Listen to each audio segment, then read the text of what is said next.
ಮುಂದಿನದ್ದು ಮಿಥುನ ರಾಶಿ. ಬಹಳ ಬ್ಯುಸಿಯಾಗಿರ್ತಕ್ಕಂಥ ತಿಂಗಳಾಗ್ತದೆ.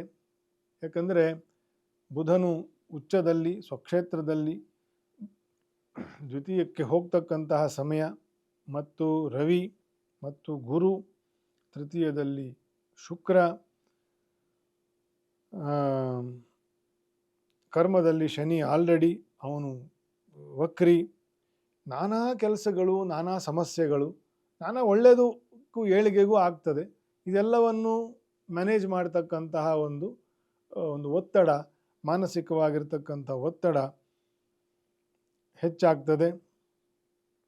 ನೀವು ಉತ್ತರ ಕೊಡಲೇಬೇಕಾಗ್ತದೆ ಅಂತನ್ನುವ ಪರಿಸ್ಥಿತಿಗಳು ಕೂಡ ಅನೇಕವಾಗಿ ಬರ್ತದೆ. ಸ್ವಂತ ವ್ಯಾಪಾರ ಉದ್ದಿಮೆಯಲ್ಲಿ ಇರ್ತಕ್ಕಂಥವರಿಗೆ, ದೊಡ್ಡ ಒತ್ತಡದಲ್ಲಿ ಇರ್ತಕ್ಕಂತಹ ಕಂಪನಿಗಳಲ್ಲಿ ಕೆಲಸ ಅಥವಾ ಸ್ಥಾನಗಳಲ್ಲಿ ಇರ್ತಕ್ಕಂಥವರಿಗೆ, ರಾಜಕಾರಣಿಗಳಿಗೆ, ಇವರಿಗೆಲ್ಲರಿಗೂ ಕೂಡ ಕೆಲಸದ ಒತ್ತಡ ಜಾಸ್ತಿ ಆಗುವ ತಿಂಗಳು.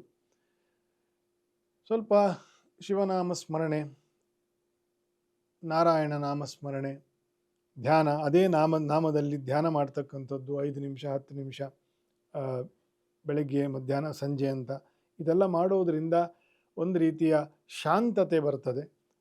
ಶುಭ ಕ್ಷೇತ್ರಗಳ ದರ್ಶನ ಮಾಡಿ, ಅಂದರೆ ಮನೆ ದೇವರು, ಶ್ರೀನಿವಾಸ ದೇವರು, ವಿಷ್ಣುವಿನ ಕ್ಷೇತ್ರಗಳು, ಮನೆ ದೇವರ ದರ್ಶನ, ಇಂಥದ್ದನ್ನೆಲ್ಲ ಮಾಡಿದರೆ ಬಹಳ ಒಳ್ಳೆಯದು ಈ ತಿಂಗಳಲ್ಲಿ. Subscribe to One India and never miss an update. Download the One India app now.